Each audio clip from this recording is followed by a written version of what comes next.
what's up? It's Wednesday, so you know what time it is. Time for what? It's time for Wednesday's Word for Women. Yes, I am so excited. You know, your girl is Buck Clem, one of the highlights of my entire week. I hope thus far your day has been rocking the planet. Your week thus far has been flipping along fantabulously. But if not, what's our motto? Our motto is we grab a hold of something to be grateful and thankful for, because we understand that gratitude shifts any mood regardless of what it is. It can enhance them and it can get them out of the dumps, because as we flip through the Rolodex of our mind, we can say, oh my gosh, I might not be who I want to be, but I can thank God I'm not who I used to be. Things may not be the way I want them. They may be actually sucking, but I can take heart because I have a promise. Yes, you gonna have problems in this life, boo-boo, but we've got someone that's a constant help. He's there. He'll never leave and forsake us. He's overcome the world. And so as we stand firm in, or he takes us up, over, through, around, or under, we know that we gonna be all right. We don't have to let nobody, and I mean nobody, kill our vibe or steal our joy. So I am going to talk about one of my fave stories in the Bible.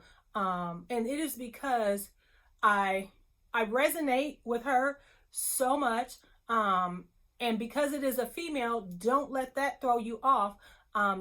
This is the picture of an illustration of God and humanity. Has anybody suffered with any issues, any addictions, any behavior patterns, any tendencies, any idiosyncrasies? Something that you just struggle with? Maybe that's lying, maybe that's drinking, sex, and ho-hopping.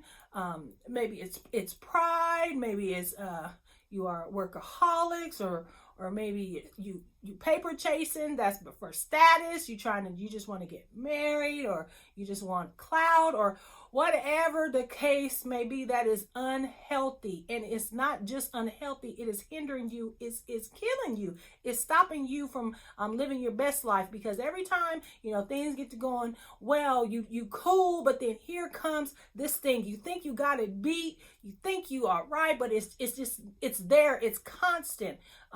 It just keeps cropping up. Those issues, that's what I want to talk about today. I want you to grab that thing. Yes, you hear me, your thing. You know what your thing is, even if nobody else do. I want to encourage you about that today. Isolation and new ways of living and all these things that we are in, the pressures, the stress, actually probably will maximize and magnify whatever that thing is. You might be sensing that things are coming back that you thought you had beat long time ago. These kind of things in high stress level, they don't make you do a thing. They reveal who you are. And so I want you to grab a hold of that thing. And I'm going to be in Mark, and we're going to be talking about the woman with the issue of blood. But you place your issue there, because I just wanted to pop on quickly, y'all, and just remind us, give us hope about our issues. So this woman with the issue of blood, we don't know her name. It's just the woman with the issue of blood. She's actually, her story is in Matthew, Mark, and Luke. I'm going to be reading the one from Mark, actually found Mark 5. Verses 25 through 34. We'll be going through that. But give you context and the backstory to this. Jesus is out there doing his thing. He's healing. He's got great crowds following him. He is doing what he do. And a woman with the issue of blood, and she had been bleeding for years, y'all, long. She had been to numerous doctors, and imagine just bleeding like that. And remember, back in that day, or if you didn't know, back in that day, menstruation was deemed unclean. Like, you will be isolated. You had to leave your people if you were bleeding. And so this woman had been suffering from this issue. It had her isolated, had her lonely, had her anemic, it had her, just alone. She spent all her money. There was no healing, no help anywhere. You feel me? Is it coming clear to you? So this woman was suffering with a thing, and it was dictating to her what her life was. It was like ruining her life. And so she has been just deemed unclean. Anybody ever, things make you feel like that? Like you just not good enough. Like you just unclean. Like your issue is just the worst issue that's ever been. Like, oh, I can't deal with that. Oh, she's this, she's that. He do this, he do that. Like it makes you like a leper. Like you just, oh, can't be around them. You understand what I'm saying? Those issues. Yours is not the issue of blood, but you have an issue like that you're suffering with. And so this woman, she actually was in that spot. That's the backdrop to her story. So let's quickly read in Mark chapter 5. I'm not going to read it all, but I'm going to start at verse 25. So I'm at Mark 5, verse 25. And there was a woman who had a discharge of blood for 12 years and who had suffered much under many physicians and had spent all that she had. She was no better, but grew worse. She did everything she could. She gave everything she had. Anybody feeling her? She had heard reports about Jesus and came up behind him in the crowd and touched his garment. For she said, even if I touch his garments, I will be made well. And immediately the flow of blood dried up, and she felt in her body that she was healed of her disease. And Jesus, verse 30, perceiving in himself that power had gone out from him, immediately turned about in the crowd and said, who touched my garments? And his disciples said to him, you see this crowd pressing around you, and yet you say, who touched me? And he looked around to see who had done it. But the woman, knowing what had happened to her, came in fear and trembling, fell down before him, and told him the whole truth. And he said to her, daughter, your faith has made you well. Go in peace and be healed of your disease. This is the beauty, and this is the encouragement, and this is where I go to when I am struggling with being me. Ain't nobody out here perfect. We all got issues, and our issues may not be blood, but we've all got issues. And it's no matter what we do, we cannot overcome this issue. Like we think we got it, like I said before, and it just keeps creeping back. It might even come in different forms, but it still keeps coming back. There's nothing that we can do about this issue. I just want to encourage you. First of all, y'all, there is nothing. Do you hear me when I say nothing? And I mean nothing that is too hard for God to heal, to free us from, to deliver us from, to get us away from. There's nothing. So we just need to get that straight. God is God. Like, I hope you're believing in something out here. I hope you understand that some things is out of the control of your power, and you're going to have to go to a source that is greater than yourself. She actually got to go to Jesus, but there are some of us that need to go to a source, finally admit that I don't have power over this thing. I cannot stop this. I can't do this alone, and I need to go to a source that has power to help me. That may be rehab. That may be counseling. That may be a new city. That may mean new patterns that you start. That may mean new environments and communities. That may mean you really having to really just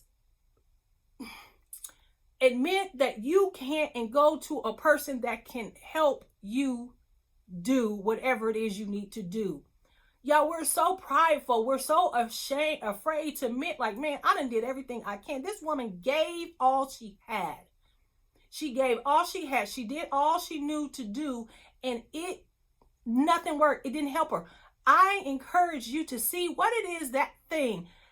You would have thought it would have been the physicians because she suffered with the issue of blood, but that was not who and what was going to be the healing power. And so sometimes our mindsets, we're so used to a thing working and doing a certain way that we miss that which God has placed in our life to help us. Some stuff you literally are not going to get better from being where you're at. It is not going to happen. But I promise you that I will bet my last breath that there is something that can help you. God is God. He loves us, y'all. He is not ever going to leave us out here helpless. The problem is sometimes we can't see what it is that he's placed in our life to help him. We looking for this physician because it's blood. And what he has is just this woman courage to reach him, to fight convention and get to him and touch the hem of his garment. That made literally no sense, because remember, guys, she should not even have been there. Sometimes you're going to have to go uncommon places. She was unclean. She should have been isolated and not in a crowd. But because she was like, you know what? I'm going to get this healing. If I could just get there, I am going to break tradition. I am going to break the norm, the status quo, and I'm going to get to him. I'm coming up out this isolation. Maybe you need to be bold and courageous and do the thing that you think that you shouldn't do. Maybe that's God's way for you. Think about this. Also, she touched him, and immediately the blood stopped, the flow stopped. And she felt in her body she was healed. So then she has this exchange with Jesus. And it's after this exchange, when we get down to verse 34, that he says, daughter, your faith has made you well. Go in peace and be healed of your disease. Sometimes, y'all, it's not even the thing. She touched him, she felt, the blood stopped and all that, but it still wasn't over. That's not when he said she was healed. When the blood stopped flowing was not when she was healed. So some of us we're sober, we're like a dry drunk. We might not be drinking, smoking, doing the thing or whatever we doing, but the behavior, but the mindset is still in us. We're not healed. We're just not doing the thing. And I'm telling you, if you are not healed from the thing, if you are not free from the thing, it will always have the power to come back and start mess and funk in your life. And so what you have to make sure is, am I healed? I've stopped this behavior, but is it still just, inkling around? Do I still, kind of want to do it? Do I still want to go there? Do I still want to do? Sometimes, y'all, just because you stop the thing does not mean you're healed from the thing, does not mean you're delivered from the thing, does not mean you gave that thing your power, took your power back from that thing. So you got to make sure, as he said in verse 34, and he said to her, daughter, your faith has made you well. Go in peace and be healed of your disease. You got to know, you got to believe in yourself. First of all, you have to believe that this thing can be achieved. And secondly, you have got to go in peace. There's no safer place to be in the will of God. There's no greater peace than his peace. There's nothing greater that you can do. And so some of us need to just peacefully surrender the thing. Say it with me. I can't. That is so freeing. I can't do this on my own. I can't stop this. I can't not go there. I can't not do this. That is so freeing. And as you give up your turmoil, your fighting, your all that, you then get his peace. And once you got that peace, then you will be thinking clearly. Once you give it over to him, it will lose control over your mind. And that's where freedom comes. He says, your faith has made you well. Go and please and be healed. Healing comes after you've believed it can happen, and it should happen for you. After you have peace with finally, like, okay, I give this to you. I admit that I am powerless over this thing, but I do know that you said that you will, you can empower me. You will help me. You have something for me to deal with. I believe that. I exchange my turmoil for the peace. And then he says, your faith and peace has made you well. Please, y'all. Our issues, it's not the fact that we have the issues. It's the fact that we won't do what we need to do to overcome the issues. I hope this story encourages you. Read it for yourself. Read it for yourself. Put your issue on her issue of love. That's what he's saying to us all. Ain't nobody got to be out here stuck isolated, getting beat up by our issues. We ain't got to do that. We can overcome, we can have peace, we can be healed and go. Father God, in the name of Jesus, I ask that you bless us, touch us, remind us, show us whatever that issue is. Help us to trust that you are God. You do what you say you can do. And since that's true, we are who you say we are. And we have a sufficient grace that can empower us in 66 books to lead and guide the way. I love you guys. Please, please, y'all. It's all right, we got issues. But what you gonna do about it?